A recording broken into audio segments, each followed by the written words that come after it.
हे guys আমি Swarnanka and welcome to the new episode of my channel. তো এখন আমি কথা বলবো হচ্ছে টাটা আইপিএলের 22 নম্বর ম্যাচ নিয়ে, যেটা হয়েছিল হচ্ছে সিএসকে আর কেকেআরের মধ্যে। প্রত্যেকবারই ভয়টা থাকে কেকেআরের যে কে জিতবে, কীভাবে জিতবে এবং জিতবে কি না। এবং এটা হয়েছিল হচ্ছে 8ই এপ্রিল। তো প্রথমে এখানে ব্যাট করতে নেমেছিল হচ্ছে কেকেআর, এবং তারা খুব ছোট্ট একটা রান তো করেছিল, মাত্র 137 রান, 9 উইকেট হারিয়ে টোটাল 20 ওভারে খেলেছিল।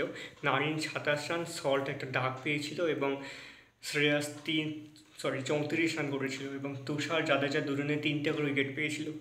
এবং সেখানে সিএসকে সেই রানটা তাড়া করতে নামে খুব সুন্দরভাবে 17.4 ওভারে তারা রানটা তুলে নেয়, 141 রান করে তারা 3 উইকেট হারিয়ে। এবং ঋতুরাজ সেখানে 67 রানের একটা দারুণ ইনিংস খেলেছিল।